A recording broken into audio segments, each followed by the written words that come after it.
Welcome to the friendliest campus in the South. Shotgun, Blanchard, one back set, rolls right, pressure coming, throws, Middleton, got it! He scored! To the gym of the hills. He lifts it to left. That one's pretty well hit. Hall on the run. That ball is gone. Home of the Jacksonville State Gamecocks. Over the day, over the Hawks. He fires up at the buzzer and drains the three. Good defense by Cunningham. Gregory releases the way. Pulls up. He checks. This is your podcast for JSU Sports. High fly ball. Center field. It is back. It's out of here. With your hosts, Brandon Owens and Cody Hooks. This is Cocky Nation. What is going on, everyone? It's another episode of Cocky Nation with your favorite two hosts, Brandon and Cody. We're excited. We got a lot of things that we want to talk about with you guys today. Some updates to some scores closer to the end of the season with basketball. We got some new updates with the beginning of softball. And we also got some updates with football and with the Marching Southerners. So we have a lot to get through. So I'm super excited to get into these things. But Brandon, why don't you go ahead and start us off with talking about what's going on with football? All right, so today it was announced that we have a home and home with Southern Miss. So the first game will be in 2024 in Jacksonville, and then the following game in 2025 will be in Hattiesburg. And so that brings our out-of-conference schedule for 2024 to be home against Southern Miss, home against Coastal Carolina, and at Eastern Michigan. Mm-hmm. And then in 2025, our out-of-conference schedule is at Georgia Southern, at Southern Miss, and home against Murray State. So we only have one game that we have to fill for both of those years. So our schedule, pending conference schedule to be released for 2024 and 2025 is almost complete. Well, I like this. I like this. I do too. I do too. I think the fact that number one, it's not too far. Number two, I think you'll see a lot of Gamecock fans go to it. I think this is a really good setup for us as we continue getting into the FBS system. So I'm excited for that, especially since we're going to start with the first game at home, and then we'll play in Hattiesburg in 2025. And this isn't just your run-of-the-mill group of five team. This is a historic football team. Mm-hmm. And so the fact that we have a home and home with them is huge. Yes. Now, I am excited for that. I think we talked about it before in 2024 when we played Coastal Carolina. I really do like the fact that we're playing them again. I think the last time we played them was in 2016 when won by 1 point. We won by 1 point. Eastern Michigan, I think, is a great. Again, these games are just good to set us up to get ready for the FBS, especially with the FBS having so many changes with conferences and teams going in and out and all these different things. So I'm excited. I think this is going to be really good. Murray State, not worried about them. Georgia Southern, I think this is a fantastic game. I have friends that go to Georgia Southern. So we used to play them all the time when we first moved up to FCS. And Georgia Southern used to be a dominant team back in the day as well. Oh my gosh, yes. So I like this. I like the schedule. I think this is great. So that's where I'll leave my thoughts. Anything else you want to add, Brandon? Just hope that we possibly find a home and home with like a lower end P5. Mm-hmm. That would be great. Somebody like Vandy or Kansas, but Kansas is not. Vandy won't ever play us because if Vanderbilt plays us, they know that there's a higher probability of getting beat, and then the SEC is going to have to start asking questions. So I would love to have a home and home with Central Florida, but I don't think that's going to happen. Right. Yeah. We'll see. It depends on if what's his name? Gus Malzahn is still there. So, but there has been some other developments that have happened in association with football. This is usually what we would associate with football, and that is Brandon and I. If you don't know, if you're new to the podcast, if you're new to the show, Brandon and I used to be Southerners at Jacksonville State, and so we have a deep, deep, deep love for the program, deep love for Dr. Bodiford, for the entire band staff. And so today, well, technically at midnight today, on February 14th, depending on when you're listening to this, the Marching Southerners released their 2023 production, which is titled Reflection. And yes, your mind should immediately go to the Mulan song of Reflection, but Reflection is more than just Mulan. So, if you don't know, if you live under a rock, this is Dr. Bodiford's 30th year as the head director of bands at Jacksonville State. He has spent more than enough time, not only as a director, but also as a Southerner himself. And he decided to put the show into our hands. Now, I'm guarantee you there was probably a little bit of tweaking here and there from the directors to make sure everything lined up. But we talked about this earlier in another episode where ultimately the Southerners and all the fans got to choose and vote for what songs they wanted to be in the show to reflect his 30 years as director. So they picked a lot of shows and a lot of songs that are from his time. So we will open up with Reflection from Mulan. From there, we will transfer over to Firebird, which the last time we heard Firebird in a show was 2011, which I'm super Which excited was about. such a good arrangement, in my opinion. It is, and I'm a huge fan of Firebird. You can ask Brandon; it's probably one of my favorite arrangements in the world. And then we will travel back to my time and his time, but this was like a pivotal time in Southerners' time. We will be playing Fly to Paradise, which was in our 2017 show, Angel Among Us. This was very, very big for Brandon and I because this was during the time where, unfortunately, the year prior in 2016, we did lose one of our ballerinas. Katie Beth Carter. And so she, I knew her just a little bit. I knew her from band camp. I didn't really know her beyond that. Right. But the time that I did meet her, she was an inspiration and just a smile to be around. And so we really all just knew like the show was dedicated to her, and it made everyone so emotional when we heard this song. So I'm excited that this song's going to be in. And it was honestly, it's the best intro Southerners has ever done. Literally, I don't think I think some people may argue that statement, but I'm not going to. After that, we do transition. As you know, we do have a setup. We have a structural design for our show. So we will have our dance tune, which if you haven't heard it, it is Boogie Woogie Bugle Boy from 2009. By the Andrews Sisters. The Andrews Sisters. And I'm so excited because I think this kind of like brings in that vibe of like the old style, which especially with the Southerners going to Normandy next year for the I completely forgot about that. Yeah, Oh they're my going. god. So the Southerners are going to the 80th anniversary of D-Day in Normandy next year in 2024. That is such a good correlation. I didn't make it. See, you got to think about these things. So I'm excited. I think it's a classic dance tune. I think it's going to be a really good opportunity for one of the trumpet players to have a really good solo. Now For the woodwinds to be featured. Yes. Now I really am excited for our ballad. I'm not a big fan of Over the Rainbow. Hold your tongue. Bite your tongue. Let me finish, okay?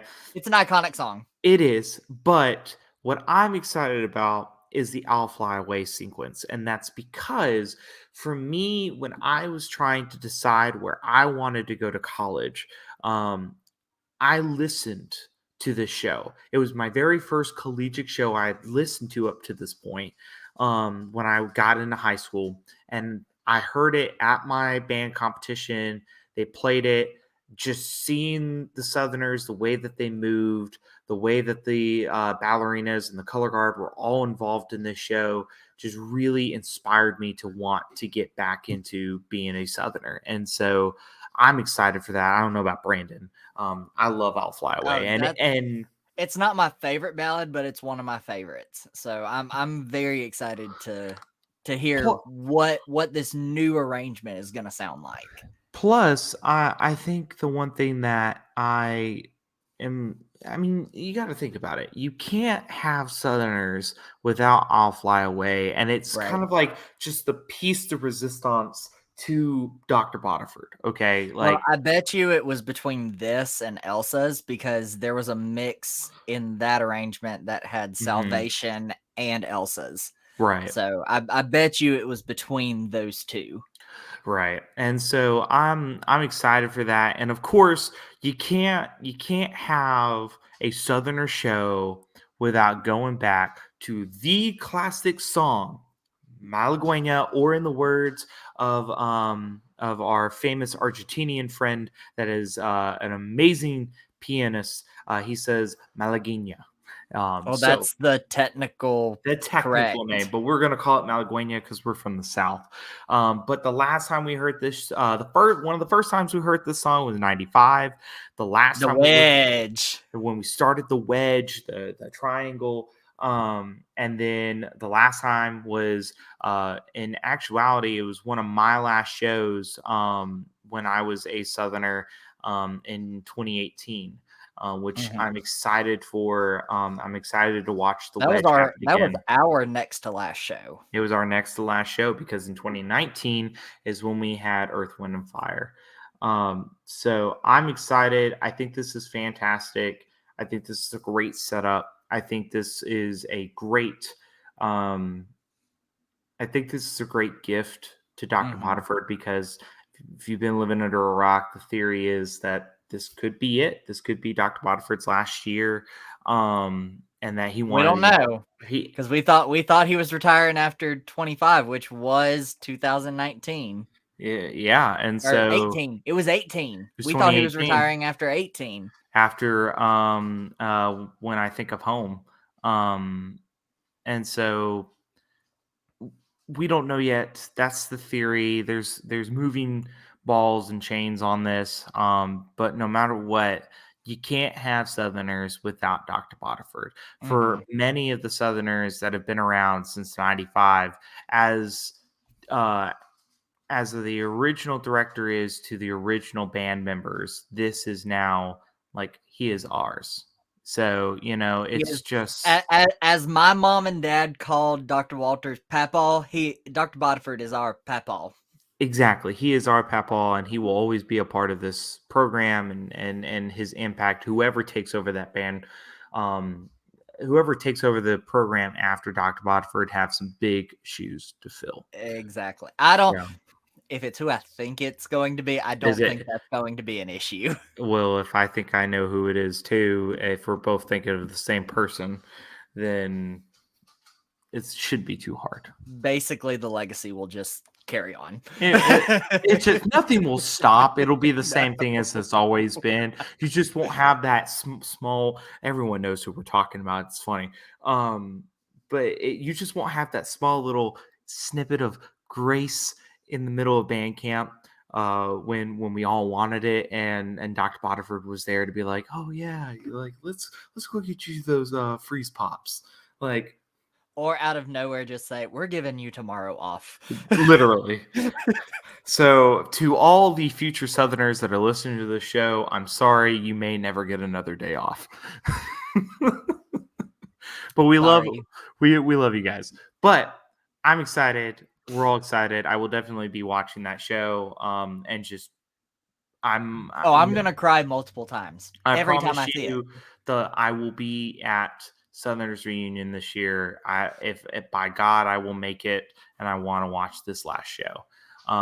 But enough said. We have to get back into sports. So let's dive into the start of the season for our softball team, which overall has not been bad.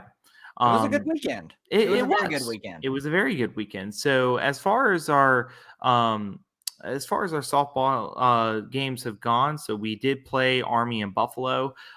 We did beat Buffalo 9-0.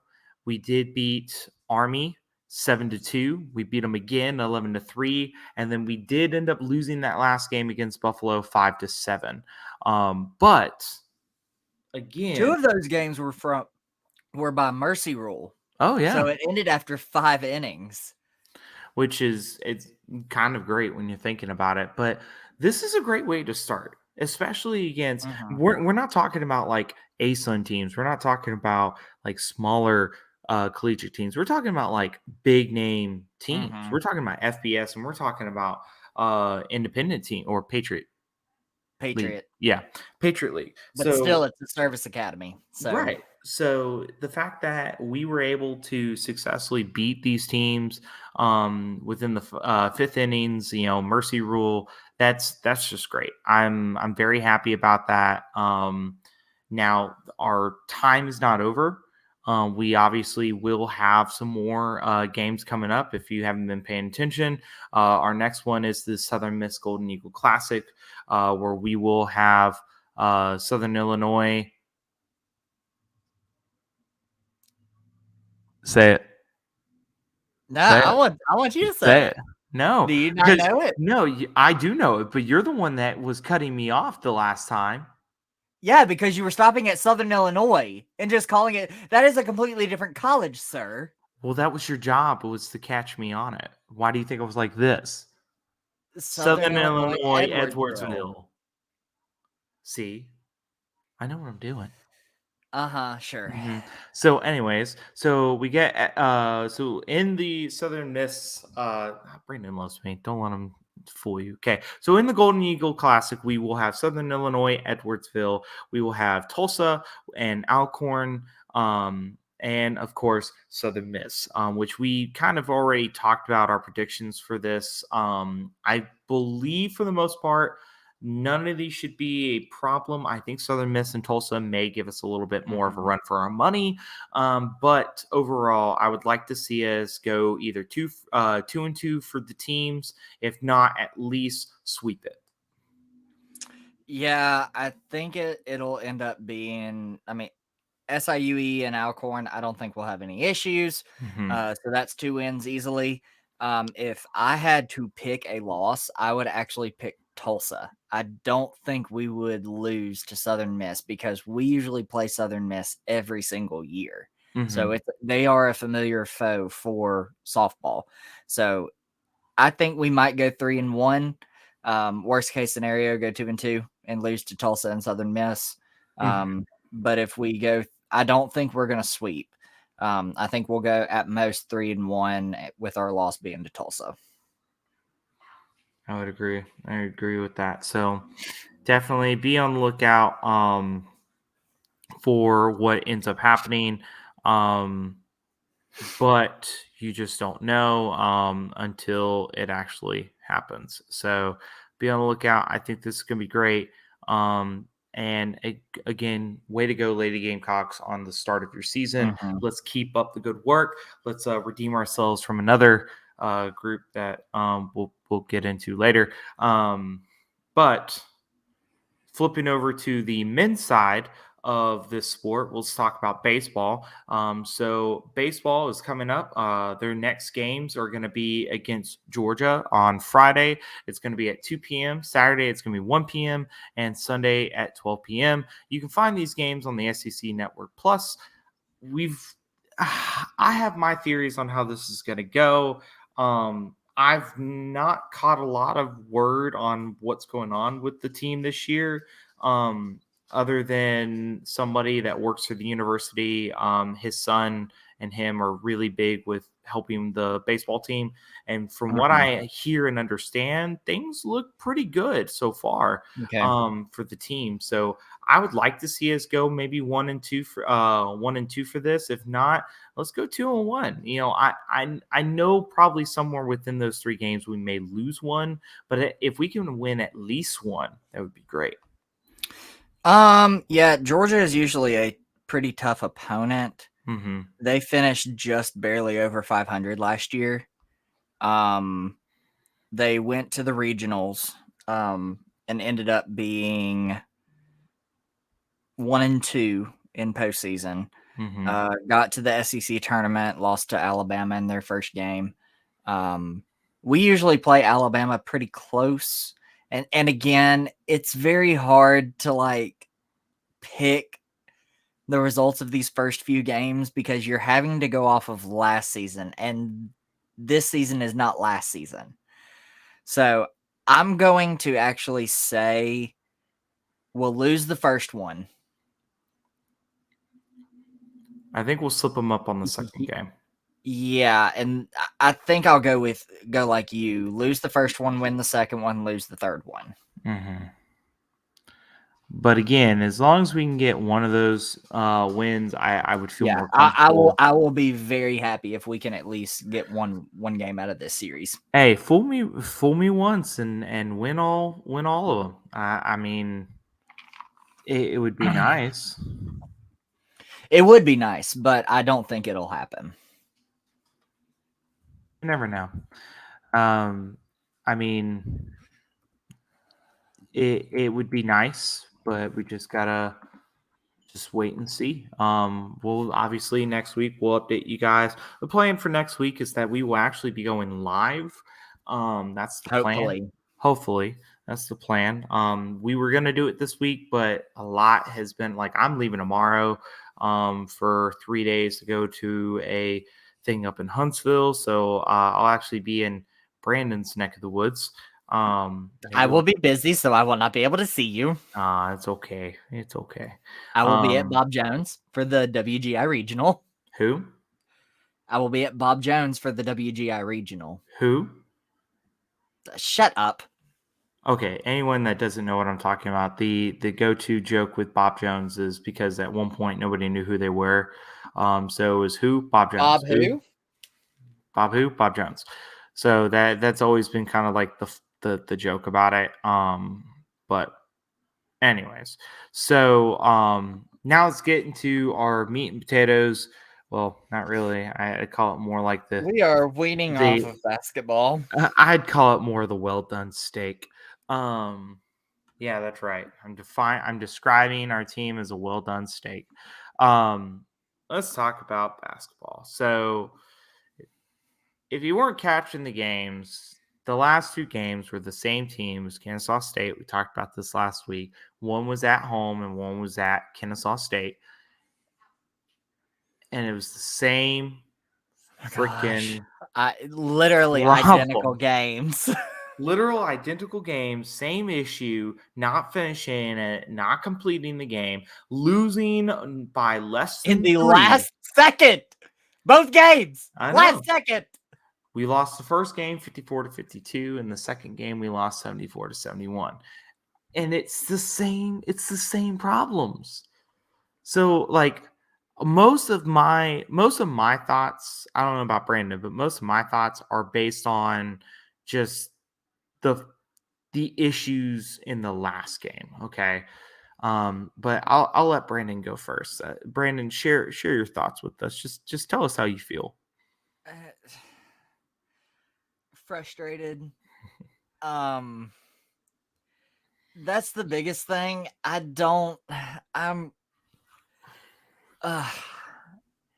First of all, it's Kennesaw State. How do you lose twice to your rival? I can understand if the games were evenly like spaced out, but it was back to back. You were bound to win one of those games.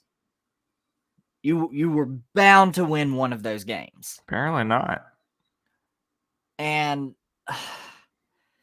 I love that they carried the energy. Well, granted, Kennesaw State pretty much packed out their arena just like we somewhat did.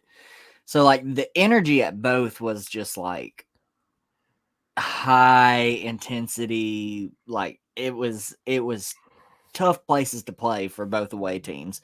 All right. In the first game, both teams sucked as far as shooting is concerned.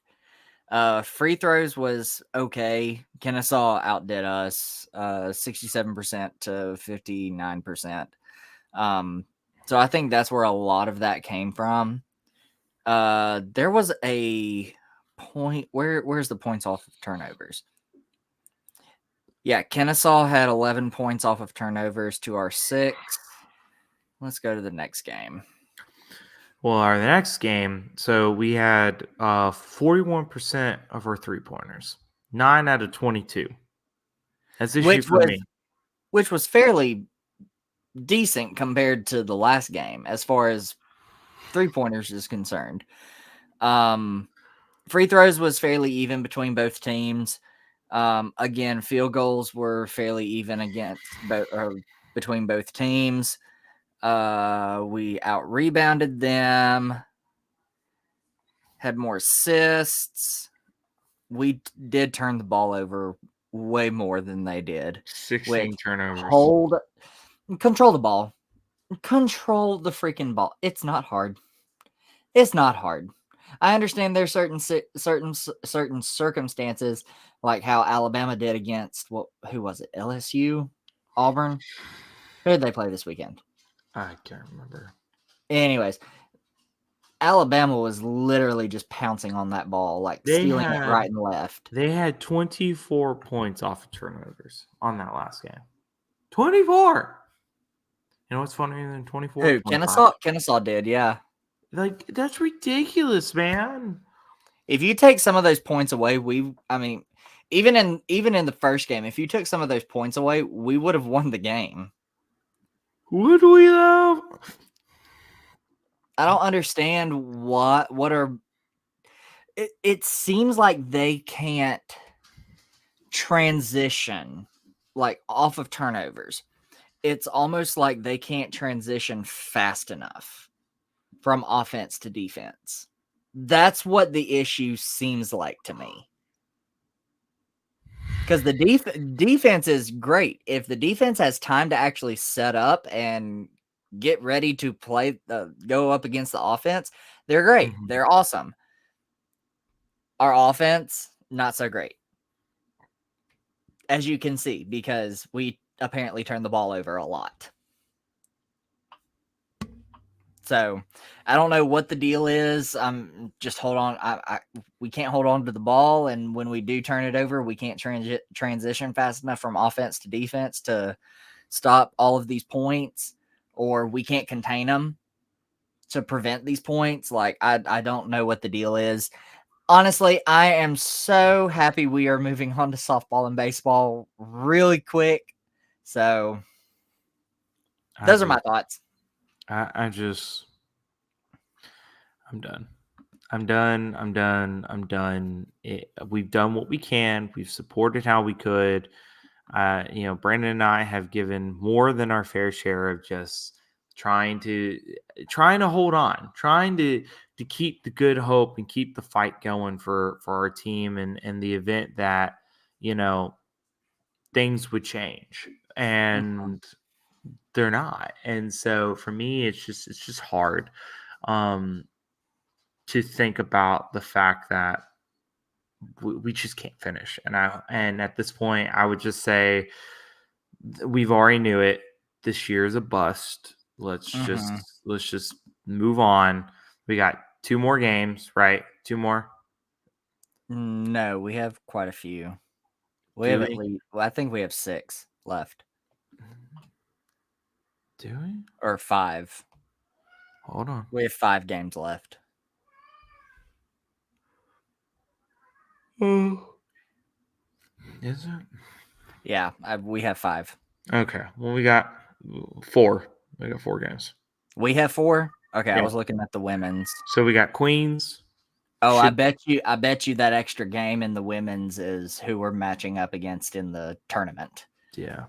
So we got, which our women's is doing really good. They beat Bellarmine, but they lost to Eastern Kentucky this weekend. But I think they locked up a spot in the tournament. So, which would be great if they did. So I don't know. We'll have to wait and see. But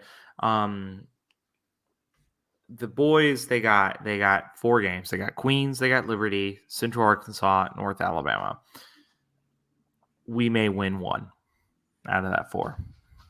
And that is where I'm leaving my final thoughts. I've been hurt enough, and I cannot hold any longer to a belief. So let's see. Queens is 6th, UNA is 7th, Central Arkansas is 1. I think we have the possibility of winning 3. mm-hmm. We are not beating Liberty. Ain't no way that's happening. If we beat Liberty, then we're winning all 4.